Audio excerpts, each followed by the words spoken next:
ಈ ಥರ super hit ಧಾರಾವಾಹಿಗಳು ಸೆಂಟ್ರಲ್ ನಿಂತಾಗ ಏನೆಲ್ಲ ಸಮಸ್ಯೆಗಳಾಗುತ್ತೆ ಆರ್ಟಿಸ್ಟ್? ಬಿಡೋಕ್ಕೆ ಇಷ್ಟ ಇರಲಿಲ್ಲ ಆ್ಯಕ್ಚುಲಿ ಅನಿರುದ್ಧ ಅವ್ರಿಗೆ. ಬಟ್ ವಿಲನ್ ಆಗಿ ಮಾಡೋಕ್ಕೂ ಇಷ್ಟ ಇರಲಿಲ್ಲ ಅವ್ರಿಗೆ. ಪುಟ್ಟ ರೋಲ್ ಆದರೂ ಮಂಜು, ಜನ ಬಂದು ನನ್ನ ಕಾಲು ಮುಗಿಯೋರು. ಆ ಅಮ್ಮನ ಹೊತ್ಕೊಂಡಿದ್ದ ತಕ್ಷಣವೇ ನನ್ನ ನಡಿಗೆ ಚೇಂಜ್ ಆಗೋದು, ನನ್ನ ವಾಯ್ಸ್ ಚೇಂಜ್ ಆಗೋದು. ಬರೋರು ಹೋಗೋರೆಲ್ಲ ಬರೋದು, ನನಗೆ ನಮಸ್ಕಾರ ಮಾಡೋದು, ದಕ್ಷಿಣ ಇಡೋದು, ಹೋಗೋದು. ನಾನು ನೋಡ್ಬಿಟ್ಟು ಅಯ್ಯೋ ನಮಸ್ಕಾರ ಮಾಡಿ ಬೇಡ ನಾನು ದಕ್ಷಿಣ ಉಂಡಿಗಾಕಿ.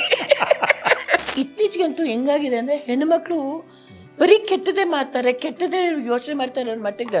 ಯಾಕೆ ಯಾರು ಒಳ್ಳೆಯವ್ರು ಇರಲ್ವಾ? ಎಲ್ಲ ಪ್ರೊಡ್ಯೂಸರ್ ಡೈರೆಕ್ಟರ್ಸ್ಗಳದು. ನೀವೇನೇ ತೋರಿಸ್ಬೇಕಾದ್ರೆ ಹುಷಾರಾಗಿ ತೋರಿಸಿ.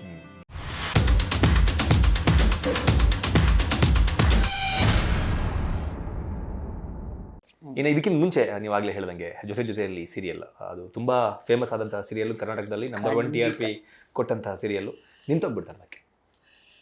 ಅದು ಒಂದು ಏನಂದರೆ ಕಥೆಯಲ್ಲಿ ಹೀರೋ ವಿಲನ್ನು ಮರಾಠಿಲಿ ಒರಿಜಿನಲಲ್ಲಿ, ಇಲ್ಲೂ ಅದನ್ನು ತರಕ್ಕೆ ನೋಡಿದ್ರು. ಆಮೇಲಿಂದ ಏನೋ ಪ್ರಾಬ್ಲಮ್ಗಳಾಗಿ ಹೀರೋ ವಿಲನ್ ಆಗೋಕ್ಕೆ ಸಾಧ್ಯ ಇಲ್ಲ ಅಂತಂದ್ಬಿಟ್ಟು ಬಂದು ಈ ಥರ ಆಗಿ ಕಾಂಟ್ರವರ್ಸಿ ಅದು ಅನಿರುದ್ಧ ಅವ್ರು ಬಿಟ್ಟರು. ಅನಿರುದ್ಧ ಅವರು ಬಿಡೋಕ್ಕೆ ಇಷ್ಟ ಇರಲಿಲ್ಲ ಆ್ಯಕ್ಚುಲಿ ಅನಿರುದ್ಧ ಅವ್ರಿಗೆ. ಬಟ್ ವಿಲನ್ ಆಗಿ ಮಾಡೋಕ್ಕೂ ಇಷ್ಟ ಇರಲಿಲ್ಲ ಅವ್ರಿಗೆ. ಅದು ಬಟ್ ಮೇಯ್ನ್ ಇರೋದೇ ಹೀರೋ ವಿಲನ್ ಅದರಲ್ಲಿ ಜೊತೆಯಲ್ಲಿ. ಸೊ ಹಿಂಗಾಗಿ ಅದೇನೋ ಪ್ರಾಬ್ಲಮ್ ಆಯಿತು, ಸೊ ಅವ್ರು ಬಿಟ್ಟರು. ಕಡೆಗೆ ಹರೀಶ್ ರಾಜ್ ಬಂದ. ಹರೀಶ್ ರಾಜು ಒಳ್ಳೆ ನಟ, ತುಂಬ ಒಳ್ಳೆ ನಟ. ಬಟ್ ಜನ ತಲೆಯಲ್ಲಿ ಅನಿರುದ್ಧ ಕೂತ್ಬಿಟ್ಟಿದ್ರು. ಏನು ಮಾಡೋಕ್ಕಾಗಲ್ಲ ಅದು. ಈ ಥರ ಸೂಪರ್ ಹಿಟ್ ಧಾರಾವಾಹಿಗಳು ಸೆಂಟ್ರಲ್ ನಿಂತಾಗ ಏನೆಲ್ಲ ಸಮಸ್ಯೆಗಳಾಗುತ್ತೆ ಆರ್ಟಿಸ್ಟ್? ಒಂದು ಪ್ರೊಡ್ಯೂಸರ್ ಹಾಳಾಗ್ತಾನೆ, ಅಂದರೆ ಹೊರಟೋಗ್ತಾನೆ ಅವನು. ಯಾಕೆಂದರೆ ತುಂಬ ಒಳ್ಳೆ ಸೀರಿಯಲ್ ಅದು, ಜೊತೆಯಲ್ಲಿ ನಂಬರ್ 1 ಇತ್ತದು. ಹೌದು, ನಂಬರ್ 1 ಇತ್ತು, ತಿಂಗಳುಗಳ ಕಾಲ ನಂಬರ್ 1 ಇತ್ತು. ಹೌದು. ಅದು ಯಾವಾಗ ಇದಂಗೆ ಅಂದರೆ ಗಿವ್ ಆ್ಯಂಡ್ ಟೇಕ್ ಅಂತ ಅವಾಗಲೇ ಹೇಳಿದ್ನಲ್ಲ, ಆ ಥರ ಪ್ರೊಡ್ಯೂಸರು, ಡೈರೆಕ್ಟ್ರು, ಆರ್ಟಿಸ್ಟ್ಗಳು, ಮೇಯ್ನ್ ಡೈರೆಕ್ಟ್ರು ಮತ್ತು ಆರ್ಟಿಸ್ಟಲ್ಲಿ ಕೋಆರ್ಡಿನೇಷನ್ ಇರಬೇಕು. ಅದಿಲ್ಲ ಅಂತಂದರೆ ಕಷ್ಟ ಆಗುತ್ತೆ. ಇತ್ತು, ಇಲ್ಲ ಅಂತ ಹೇಳಲ್ಲ. ಬಟ್ ಏನೋ ಒಂದು ನನಗೂ ಗೊತ್ತಿಲ್ಲ, ನಾನು ಸೆಟ್ಟಲ್ಲಿ ಇರಲಿಲ್ಲ, ನಾನು ಏನಾಯಿತು ಅಂತ ನನಗೂ ಗೊತ್ತಿಲ್ಲ. ಬಟ್ ಕೇಳ್ಪಟ್ಟಿದ್ದು ಅವರು ವಿಲನ್ ಮಾಡಲ್ಲ ಅಂತ. ಬೇಸರ ಅಂತೂ ಆಗಿದೆ ಖಂಡಿತ. ಮತ್ತು ಎಂಥ ಸೀರಿಯಲ್ ಅದು ನಿಂತೋಯ್ತು ಅಂದರೆ ಬೇಸರ ಆಗಲ್ವಾ? ಮತ್ತು ನಿಜವಾಗ್ಲೂ ನನಗೆ ಆಫ್ಟರ್ ಎ ಲಾಂಗ್ ಟೈಮ್ ನನಗೆ ಹೆಸರು ತಂದು ಕೊಟ್ಟು ಸೀರಿಯಲ್ ಅದು. ಪುಟ್ಟ ರೋಲ್ ಆದರೂ ಮಂಜು, ಜನ ಬಂದು ನನ್ನ ಕಾಲು ಮುಗಿಯೋರು. ಅದು ಒಂದು ಇನ್ಸಿಡೆಂಟ್ ಹೇಳ್ತೀನಿ. ಸೌದತ್ತಿಲಿ ಶೂಟಿಂಗ್ ಮಾಡ್ತಾಯಿದ್ವಿ ಸೇಮ್ ಜೊತೆಯಲ್ಲಿ. ಜೋಗಳದ ಬಾವಿ ಸತ್ಯವ ಅಂತ ದೇವಸ್ಥಾನ ಇದೆ ಅಲ್ಲಿ, ಅವರು ಎಲ್ಲವನ್ನ ಅತ್ತೆ. ನನ್ನ ಒಂದು ಕಟ್ಟೆ ಮೇಲೆ ಕೂರಿಸ್ಬಿಟ್ಟಿದ್ರು. ಅವತ್ತು ಹೋಳಿ ಹುಣ್ಣಿಮೆ. ಬರೋರು ಹೋಗೋರೆಲ್ಲ ಬರೋದು, ನನಗೆ ನಮಸ್ಕಾರ ಮಾಡೋದು, ದಕ್ಷಿಣ ಇಡೋದು, ಹೋಗೋದು. ನಾನು ನೋಡ್ಬಿಟ್ಟು ಅಯ್ಯೋ ನಮಸ್ಕಾರ ಮಾಡಿ ಬೇಡ ನಾನು ದಕ್ಷಿಣ ಉಂಡಿಗಾಕಿ. ಅಂದರೆ ಅಷ್ಟು ಜನ ಅದಕ್ಕೆ ಹೇಳೋದು, ನಾವೇನೇ ಸೀರಿಯಲ್ ಮಾಡಬೇಕಾದ್ರೆ ಯೋಚನೆ ಮಾಡಬೇಕಾಗತ್ತೆ. ಜನ ಅದನ್ನು ತಗೊಳ್ತಾರೆ, ಕಲಾವಿದ್ರನ್ನ ಯಾವ ಥರ ನೋಡ್ತಾರೆ ಅಂತ. ಅವ್ರನ್ನ ನನಗೆ ಎಷ್ಟೋ ಜನ ಹೇಳಿ ಸಿಕ್ಬಿಟ್ಟು ಪರಂಪರೆ ಅಂತ ಒಂದು ಸೀರಿಯಲ್ ಮಾಡ್ತಿದ್ದೆ. ಏನವ ನೀನು ಸೊಸೆನೆಲ್ಲ ಅಷ್ಟು ಕೆಟ್ಟದಾಗಿ ನೋಡ್ಕೋತೀಯ ಅಂತ ಬೈಯೋರು ನನಗೆ. ನಿಜವಲ್ಲ, ಅಂದರೆ ಅವ್ರು ಇನ್ವಾಲ್ವ್ ಆಗಿಬಿಡ್ತಾರೆ, ಆ ಸೀರಿಯಲಲ್ಲಿ ಇನ್ವಾಲ್ವ್ ಆಗಿಬಿಡ್ತಾರೆ. ನಾವೇ ಅದೇನೇನೋ ಅನ್ನೋ ಥರ ನೋಡ್ತಾರೆ ನಮ್ಮನ್ನು. ಅದು ಹೇಳಿದಲ್ಲ, ಎಲ್ಲರೂ ಬರೋರು ನಮಸ್ಕಾರ ಮಾಡೋರು, ದಕ್ಷಿಣ ಇಡೋರು, ಹೋಗೋರು. ನಾನು ನಮಸ್ಕಾರ ಮಾಡಿ ಅದು ಉಂಡಿಗೆ ಹಾಕ್ಬಿಡಿ ಅಂತಿದ್ದೆ ನಾನು. ಅಷ್ಟು ಮಟ್ಟಿಗೆ ಜನನ ಇದರಲ್ಲಿ ಇನ್ವಾಲ್ವ್ ಆಗ್ತಾರೆ, ಸೀರಿಯಲ್ಗಳಲ್ಲಿ ಇನ್ವಾಲ್ವ್ ಆಗ್ತಾರೆ. ಅವ್ರನ್ನ ದೇವ್ರ ಥರ ನೋಡ್ತಾರೆ ಆರ್ಟಿಸ್ಟ್ಗಳನ್ನ. ಅವರು ಆರ್ಡಿನರಿ ಈ ಥರ ನೋಡೋದೇ ಇಲ್ಲ ಮಂಜು ಅವರು. ಅದರಲ್ಲೂ ಸೀರಿಯಲ್ ಮನೆಗೂ ಮುಟ್ಟುತ್ತೆ. ಅದು ಹೇಳ್ತೀನಿ ನಾನು ಸಿನಿಮಾ ಮೊದಲಿಂದ ಮಾಡ್ಕೊಂಬಂದು ಹೇಳಿದ್ನಲ್ಲ, ನಾನು ಹೀರೋಯಿನ್ ಆಗಿ ಮಾಡಿದೆ, ಸಪೋರ್ಟಿಂಗ್ ಆ್ಯಕ್ಟ್ರೆಸ್ ಆಗಿ ಮಾಡಿದೆ, ಎಲ್ಲ ಮಾಡಿ ನಂಗೆ ಜನರ ಮನಸ್ಸಲ್ಲಿ ನಿಂತಿದ್ದು ಅದೇ ರಾಗ ಅದೇ ಹಾಡು, ಆಯಿತಾ. ಬಟ್ ನಾನು ಫೇಮಸ್ ಆಗಿದ್ದು ಅಲೆಗಳು ಅನ್ನೋ ಸೀರಿಯಲಿಂದ. ಈಗಲೂ ನನ್ನ ಎಷ್ಟೋ ಜನ ಭಾವನಾ ಅಂತ ಕರೀತಾರೆ ನನ್ನ. ಯಾಕೆಂದರೆ ಅಲೆಗಳು ಕಟ್ಟೆ ರಾಮಚಂದ್ರ ಡೈರೆಕ್ಷನ್ನು, ದೂರದರ್ಶನ್ ಪ್ರೊಡಕ್ಷನ್. ಅದು ಜೋಸಫ್ ಅಂತ ಪ್ರೊಡ್ಯೂಸರ್. ಅದಕ್ಕೆ 13 ಎಪಿಸೋಡ್ ಮಾಡಿದ್ದಿದ್ದು ನಾವು. ಬಟ್ ನಮ್ಮ ಸುಧಾ ನರಸಿಂಹರಾಜು, ಸಿ ಕೈಗೀತ, ನಾನು 3 ಜನ ಮೇನ್ ರೋಲ್ ಅದರಲ್ಲಿ. ನಾವು ಎಷ್ಟು ಫೇಮಸ್ ಆಗೋಗ್ಬಿಟ್ಟಿದ್ವಿ ಅಂದರೆ ಎಲ್ಲರೂ ನನ್ನ ಭಾವನಾ ಅಂತ ಕರೆಯೋರು ನನ್ನ, ಅಷ್ಟು ಮಟ್ಟಿಗೆ. ಯಾಕೆಂದರೆ ಈ ಮೀಡಿಯಾ ಇದೆಯಲ್ಲ, ಟಿ ವಿ ಮೀಡಿಯಾ, ಜನಗಳ ಮನಸ್ಸಿಗೆ ಬೇಗ ಮುಟ್ಟುತ್ತೆ.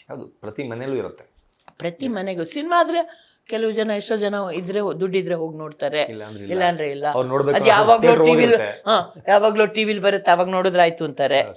ಬಟ್ ಸೀರಿಯಲ್ ದಿನ ನೋಡ್ತಾರೆ, ಕಾಯ್ಕೊಂಡು ಕೂತಿರ್ತಾರೆ. ಹ್ಞೂ ಎಷ್ಟೊತ್ತಿಗೆ 7:30 ಆಗುತ್ತೆ, ಹೇಳ್ತೀನಲ್ಲ, ಮಾಯಾಮೃಗ 4:00-4:15 ಯಾರಾದ್ರೂ ರೋಡಲ್ಲಿ ಕಾಣಿಸಿದೆ ನೋಡೋಣ. ಯಾರ ಒಬ್ಬ ನರಪಿಳೆ ಇರ್ತಿರ್ಲಿಲ್ಲ ಮಾಯಾಮೃಗದಲ್ಲಿ. ಇಂಪ್ಯಾಕ್ಟ್ ಅಷ್ಟು ಮಾಡಿತ್ತು. ಹಾ, ಯಾಕೆಂದ್ರೆ ಈ ಮೀಡಿಯಾ ಇದೆಯಲ್ಲ ಜನದ ಮನಸ್ಸಿಗೆ ಬೇಗ ತಟ್ಟುತ್ತೆ. ಮತ್ತು ಅವರು ಆರ್ಟಿಸ್ಟಾಗೆ ಇನ್ವಾಲ್ವ್ ಆಗಿಬಿಡ್ತಾರೆ ಅವರೆಲ್ಲ. ಇಷ್ಟು ಮಟ್ಟಿಗೆ ಅವರು ಆಯ್ಕೆ ಆಗ್ತಾರೆ ಸೀರಿಯಲಲ್ಲಿ. ಅದರಿಂದನೇ ನಾವು ಈ ಮೀಡಿಯಾ ಇದೆಯಲ್ಲ ಒಂಥರ ಇನ್ಫಾರ್ಮೇಟಿವ್ ಮೀಡಿಯಾ. ನಾವು ಕೆಟ್ಟದನ್ನು ಯಾವತ್ತೂ ಇದು ಮಾಡಬಾರ್ದು. ಇತ್ತೀಚೆಗಂತೂ ಹೆಂಗಾಗಿದೆ ಅಂದರೆ ಹೆಣ್ಮಕ್ಳು ಬರೀ ಕೆಟ್ಟದೇ ಮಾಡ್ತಾರೆ, ಕೆಟ್ಟದೇ ಯೋಚನೆ ಮಾಡ್ತಾರೆ ಅನ್ನೋ ಮಟ್ಟಿಗೆ. ಯಾಕೆ ಯಾರು ಒಳ್ಳೆಯವ್ರು ಇರಲ್ವಾ? ನೀವು ಒಳ್ಳೇದನ್ನು ತೋರ್ಸೋಕೆ ಏನು ಮಾಡ್ತೀಯಾ?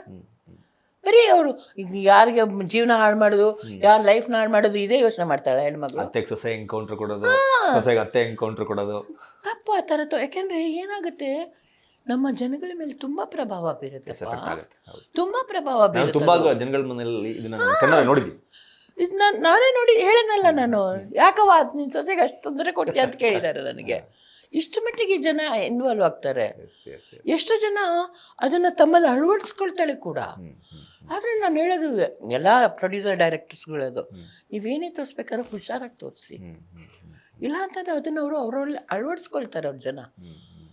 ಇದೊಂದೇ ಮೀಡಿಯಾ ನಮ್ಮ ಅಳವಡಿಸ್ಕೊಳ್ಳೋಕೆ ಸಾಧ್ಯ ನಮ್ಮನ್ನು. ಎಷ್ಟೋ ಜನ, ನೆನ್ನೆ ಒಬ್ಬ ಸಿಕ್ಕಿದ ಮಾರಾಯ ನನಗೆ, ಆಟೋ ಡ್ರೈವರು. ಅವನು SSLC ಬಿಟ್ಬಿಟ್ಟಂತ ಓದೋದು, ವಿಷ್ಣುವರ್ಧನ್ ಫ್ಯಾನ್ ಅಂತ ಅವನು SSLC ಓದೋದು ಬಿಟ್ಟು ವಿಷ್ಣುವರ್ಧನ್ ಪಿಕ್ಚರ್ಗಳು ನೋಡ್ಕೊಂಡು ಕೂತವನೆ. ಎಷ್ಟು ಮಟ್ಟಿಗೆ ಇದು ನೋಡಿ, ಜನ ಅಷ್ಟು ಮಟ್ಟಿಗೆ ಐಕ್ಯ ಆಗ್ತಾರೆ, ಅಷ್ಟು ಮಟ್ಟಿಗೆ ಇನ್ವಾಲ್ವ್ ಆಗ್ತಾರೆ, ಅವ್ರನ್ನ ರೋಲ್ ಮಾಡಲಾಗಿ ತಗೊಳ್ತಾರೆ. ಅದಕ್ಕೆ ನಾವು ಹೇಳೋದು, ಯಾವುದೇ ಒಂದು ಸಂದೇಶ ಕೊಡಬೇಕಾದ್ರೆ ಒಳ್ಳೆ ಸಂದೇಶ ಕೊಡ್ಬೇಕು ನಾವು. ಇದನ್ನು ನಾನು ಹೇಳೋದಷ್ಟೇ. ಪುಟ್ಟಕ್ಕನ ಮಕ್ಕಳವರೆಗೂ ಬಂದಿದೆ, ಇನ್ನು ಯಾವೆಲ್ಲ ಆಫರ್ಗಳಿದೆ ಅಂತ ಮುಂದೆ? ಸದ್ಯಕ್ಕೀಗ ನಾನು ಸೂರ್ಯವಂಶ ಮಾಡ್ತಾ ಇದ್ದೀನಿ, ಆಮೇಲಿಂದ ಅದೇ ಪುಟ್ಟಕ್ಕನ ಮಕ್ಕಳು, ಆಮೇಲೆ ಚುಕ್ಕಿತಾರೆ ಅಂತ ಮಾಡ್ತಾ ಇದ್ದೀನಿ. ಚುಕ್ಕಿತಾರೆಲ್ಲೂ ಅಷ್ಟೇ ಗೆಸ್ಟ್ ಅಪಿಯರೆನ್ಸ್ ನಾನು, ಅವಾಗ ಇವಾಗ ಬಂದು ಹೋಗ್ತೀನಿ. ತೆಲುಗುದು ಭೈರವಿ ಮಾಡ್ತಾ ಇದ್ದೀನಿ, ಅದು ಅಷ್ಟೇ ಗೆಸ್ಟ್ ಅಪಿಯರೆನ್ಸು. ಸಿನಿಮಾ ರಿಲೀಸ್ ಆಗಿದೆ, ಜೋಗ್ 101 ಅಂತ, ಅದ್ಭುತವಾದ ರೋಲ್ ಅದರಲ್ಲಿ ನಂದು. ರಿಲೀಸ್ ಆಯ್ತದು. ಅದರಲ್ಲಿ ನಾನು ವಿಲನ್. ಅದರಲ್ಲಿ ನೋಡಿಲ್ದೇ ಇರೋರು ಯೂಟ್ಯೂಬಲ್ಲಿ ನೋಡ್ಬೋದು ಅನ್ಸುತ್ತೆ, ಇರ್ಬೋದೇನೋ ನಂಗೆ ಗೊತ್ತಿಲ್ಲ. ತುಂಬ ಚೆನ್ನಾಗಿರೋವಂಥ ಪಿಕ್ಚರ್ ಅದು, ಮರ್ಡರ್ ಮಿಸ್ಟ್ರಿ ಕತೆ ಅದು. ಜೋಗ್ 101, ವಿಜಯ ರಾಘವೇಂದ್ರ ಹೀರೋ. ಅದಕ್ಕೆ ಯಾರು ಎಕ್ಸ್ಪೆಕ್ಟೇ ಮಾಡಲ್ಲ ನಾವು ವಿಲನ್ ಅಂತ, ಅಷ್ಟು ಮಟ್ಟಿಗೆ ಅದು ವಿಲನ್. ಅದು ನನ್ನ ಮಗಳೇ, ನೀನೇ ನಮ್ಮ ಇಂಥವ್ರು ಮಾಡಿದ್ಯಾ ಅಂತ ಕೇಳಿದ್ರೆ ನನಗೆ. ಸೊ ಅಷ್ಟು ಮಟ್ಟಿಗೆ ಅದು ವಿಲನ್, ಯಾರಿಗೂ ಗೊತ್ತೇ ಆಗಲ್ಲ ನಾವು ವಿಲನ್ ಅಂತ. ರಾಜೇಶ ನಾನು ವಿಲನ್ ಅದರಲ್ಲಿ. ನಾ ಹೇಳ್ಬಿಟ್ಟೆ ಈಗ. ಆಯ್ತು, ರಿಲೀಸ್ ಆಯ್ತು. ಬಟ್ ತುಂಬ ನನಗೆ ಇಷ್ಟವಾದ ರೋಲ್ ಅದು. ಯಾಕೆಂದರೆ ವಿಲನ್ ಮಾಡೋದು ಕಷ್ಟ. ಮೇನ್ ಒಳ್ಳೆ ಪಾತ್ರಗಳೆಲ್ಲ ಮಾಡಿಬಿಡ್ಬೋದು, ಈ ಕನಿಂಗ್ ರೋಲ್ ಇದಾವಲ್ಲ ಮಾಡೋದು ತುಂಬ. ಕಿನ್ನರಿಲಿ ಅಷ್ಟೇ, ನಾನು ಕಿನ್ನರಿಲಿ ಕನಿಂಗ್ ರೋಲೇ ನಾನು. ಅಂದರೆ ನನ್ನ ಮೊಮ್ಮಗಳು ಚೆನ್ನಾಗಿರ್ಬೇಕು, ಬೇರೆಯವಳು ಚೆನ್ನಾಗಿರ್ಬಾರ್ದು ಅಂತ ಪಾತ್ರ ನಂದು. ಹಂಗಾಗಿ ನಾನು ಹಿಂಗೆ ಅಂದರೆ ಒಂದು ಎಳೆ ಮಗುನೂ ಸಾಯ್ಸಕ್ಕೆ ಹೋಗಿರ್ತೀನಿ ನಾನು, ಅಷ್ಟು ಕೆಟ್ಟ ಅಜ್ಜಿಯಾಗಿರ್ತೀನಿ ನಾನು. ಸೊ ಒಳ್ಳೆ ರೋಲ್ ಮಾಡ್ಬೋದು. ಈ ವಿಲನ್ನಿಸ್ಟ್ ರೋಲ್ ಇದೆಯಲ್ಲ, ಅದು ಮಾಡೋದು ಕಷ್ಟ. ಮಂಥರೆ ಮಾಡಿದ್ದೆ ನಾನು ಸೀತೆಯಲ್ಲಿ, ಅದು ಅಷ್ಟೇ ಎಂಥ ಅದ್ಭುತವಾದ ರೋಲ್ ಅಂತಂದರೆ, ಲಲಿತಾ ಪವಾರ್ ಹೆಂಗೆ ಮಾಡಿದ್ರು ಆ ರೋಲ್ನ, ಮಂಥರೆ ರೋಲ್ನ, ಆ ಮಟ್ಟಿಗಂತೂ ನಾವು ಮಾಡೋಕ್ಕೆ ಸಾಧ್ಯ ಇಲ್ಲ ಬಿಡಿ. ಬಟ್ ಆ ಪಾತ್ರಕ್ಕೊಂದು ನ್ಯಾಯ ಒದಗಿಸಿದ್ದೀನಿ ಅಂತ ನಂಗೆ ಡೈರೆಕ್ಟ್ ಹೇಳಿದರು. ನೀವು ತುಂಬ ಚೆನ್ನಾಗಿ ಮಾಡಿದ್ಯಮ್ಮ ನೀನು ಅಂತ ಅಂದ್ಬಿಟ್ಟು ಹೇಳಿದರು. ಯಾಕೆಂದರೆ ಮಂಥರೆ ಅಂದರೆ ಅವಳು ಒಂಥರ ಕೈಕೆ ಚೆನ್ನಾಗಿರಬೇಕು, ಕೈಕೆ ಮಗ ಚೆನ್ನಾಗಿರಬೇಕು ಅಂತ ಇರೋಳು ಅವಳು. ಬೇರೆ ಆ್ಯಕ್ಚುಲಿ ಅವಳಿಗೆ ರಾಮನ್ ಕಂಡ್ರೆ ಕೋಪ ಇರಲ್ಲ ಅವಳಿಗೆ, ಆದರೂ ಕೋಪ ತೋರಿಸ್ತಾಳೆ ಅವಳು. ಆ ಥರ ಕ್ಯಾರೆಕ್ಟರ್ ನಾವು ಅದೇ ಹೇಳಿದ್ನಲ್ಲ, ನಮ್ಮಲ್ಲಿ ನಾವು ಅಳವಡಿಸ್ಕೋಬೇಕಪ್ಪ, ಆವಾಗಲೇ ಆ ಪಾತ್ರಕ್ಕೊಂದು ಜೀವ ತುಂಬಕ್ಕಾಗೋದು. ನೀನು ಸುಂದರಶ್ರೀಯಾಗಿ ಮಂತ್ರೆ ಮಾಡಿದ್ರೆ ಸುಂದರಶ್ರೀಯಾಗೆ ಕಾಣ್ತಾಳೆ ವಿನ ಮಂತ್ರೆ ಕಾಣಲ್ಲ. ಈ ಮಂತ್ರೆ ಆಗಬೇಕು ಅಂದರೆ ನೀನು ಮಂತ್ರೆ ಥರ ಯೋಚನೆ ಮಾಡಬೇಕು, ಪಾತ್ರದೊಳಗೆ ಪರಕಾಯ ಪ್ರವೇಶ ಆಗಬೇಕು. ನಿಜವೂ ಹೇಳ್ತೀನಿ ನಾನು. ನನಗೆ ಜಗ್ಗಿ ಹೇಳೋನು, ಯಾಕೆಂದರೆ ನಂದು ಜೋಗ್ತಾ ಒಂದು ನಂದು ವಾಯ್ಸೇ ಚೇಂಜ್ ಆಗ್ಬಿಡೋದು. ಆ ಅಮ್ಮನ ಹೊತ್ಕೊಂಡಿದ್ದ ತಕ್ಷಣವೇ ನನ್ನ ನಡಿಗೆ ಚೇಂಜ್ ಆಗೋದು, ನನ್ನ ವಾಯ್ಸ್ ಚೇಂಜ್ ಆಗೋದು, ನನಗೆ ಗೊತ್ತಿಲ್ದಂಗೆ ಚೇಂಜ್ ಆಗೋದು. ಅಮ್ಮ ಎಲ್ಲವನ್ನು ಹೊತ್ಕೊಂಡಿದ ತಕ್ಷಣನೇ ಮಂಜು ನನ್ನ ವಾಯ್ಸ್ ಹೆಂಗೆ ಹೊಟ್ಟೋಗ್ಬಿಡೋದು ಅಂತಂದರೆ ಜಗ್ಗಿ ಕೇಳೋಣ ಏನಮ್ಮ ಅಮ್ಮ ಮೈಮೇಲೆ ಬರ್ತಾರ ನಿಂಗೆ ಅಂತ ಕೇಳೋನು. ಅಷ್ಟು ಮಟ್ಟಿಗೆ ನಾನು ಇನ್ವಾಲ್ವ್ ಆಗ್ತಿದ್ದೆ ನಾನು ಆ ಅಮ್ಮನ ಹೊತ್ಕೊಂಡಿದ್ದ ತಕ್ಷಣನೇ. ನಂದು ಒಂದು ಡೈಲಾಗೇ ಇದೆಯಲ್ಲ, ಉದೋ ಉದೋ ಎಲ್ಲಮ್ಮ ಹೇಳೋದು, ಅದನ್ನೇ ಯಪ್ಪ ಅವನು ಮೈಕ್ ಹೆಡ್ಫೋನ್ ಹಾಕೊಳ್ಳೋನು, ಹೆಡ್ಫೋನ್ ತೆಗೆದಿಟ್ಬಿಡು, ಅಷ್ಟು ಮಟ್ಟಿಗೆ ನಂದು ವಾಯ್ಸ್ ಇರೋದೊಂದು. ಸೊ ನಾನು ಹೇಳೋದು ಎಲ್ಲ ಪ್ರತಿಯೊಬ್ಬ ಆರ್ಟಿಸ್ಟ್ಗಳಿಗೂ ನೀವು ಪಾತ್ರ ಅರ್ಥ ಮಾಡ್ಕೊಳ್ಳಿ, ಅದರಲ್ಲಿ ಇನ್ವಾಲ್ವ್ಮೆಂಟ್ ಇರಲಿ, ಆಮೇಲೆ ಗಿವ್ ಆ್ಯಂಡ್ ಟೇಕ್ ಇರಲಿ, ಇದು ದಯವಿಟ್ಟು ಮಾಡಿ ಅಂತ ಪ್ರತಿಯೊಬ್ಬರಿಗೂ ನಾನು ಹೇಳ್ತೀನಿ. ನಾನು ಸಾಕಷ್ಟು ವಿಚಾರಗಳ ಬಗ್ಗೆ ಮಾತಾಡಿದ್ರಿ, ಸಾಕಷ್ಟು ವಿಚಾರಗಳನ್ನ ಹಂಚ್ಕೊಂಡ್ರಿ. ನನಗೆ ಆ್ಯಕ್ಚುಲಿ ಇತ್ತೀಚಿನ ಜನ್ರೇಷನ್ನ ಇಂಟರ್ವ್ಯೂಗಳನ್ನ ಮಾಡೋದಕ್ಕಿಂತ ಹೆಚ್ಚು ನನಗೆ ಸೀನಿಯರ್ಗಳನ್ನ ಇಂಟರ್ವ್ಯೂ ಮಾಡೋದಕ್ಕೆ ಇಷ್ಟ ಆಗುತ್ತೆ. ಯಾಕಂತಂದ್ರೆ ಸಾಕಷ್ಟು ಗೊತ್ತಿಲ್ದಿರೋ ವಿಚಾರಗಳು ನಮಗೆ ಸಿಗತ್ತಿಲ್ಲಿ ಅಂತ. ಅಂದ್ರೆ ಈಗಿನ ಕಾಲದಲ್ಲಿ ಬುಕ್ಸ್ಗಳು ಓದೋ ಹವ್ಯಾಸ ಕಮ್ಮಿ, ಅಷ್ಟೊಂದು ಟೈಮ್ ಕೂಡ ಯಾರಿಗೂ ಇರಲ್ಲ. ಸೊ ನಿಮ್ಮಂಥವ್ರು ಹೇಳಿದಾಗ ಅದು ನಮಗೆ ನಿಜವಾಗ್ಲೂ ಇನ್ಸ್ಪೈರ್ ಮಾಡುತ್ತೆ ಅಂತ. ತುಂಬಾ ತುಂಬಾ ಒಳ್ಳೆ ಮಾತುಗಳನ್ನ ಆಡಿದ್ರಿ, ತುಂಬಾ ಒಳ್ಳೆ ಮೆಮೊರೀಸ್ನ ಶೇರ್ ಮಾಡಿದ್ರಿ. ಸ್ಪೀಡ್ ಪ್ಲಸ್ ಕರ್ನಾಟಕಕ್ಕೆ ಒಂದು ಒಳ್ಳೆ ಸಂದರ್ಶನ ಕೊಟ್ಟಿದ್ದಕ್ಕೆ ನಿಮಗೆ ಧನ್ಯವಾದ. ನನ್ನ ಕರೆದು ಇಲ್ಲಿ ನಂಗೆ ಸಂದರ್ಶನ ಮಾಡೋಕ್ಕೆ ಅವಕಾಶ ಮಾಡಿಕೊಟ್ಟಿದ್ದಕ್ಕೆ ನಾನು ಸ್ಪೀಡ್ ಚಾನಲ್ ಅವ್ರಿಗೆ ಧನ್ಯವಾದ ಹೇಳ್ತೀನಿ. Thank you madam. Thank you. Speed plus Karnataka.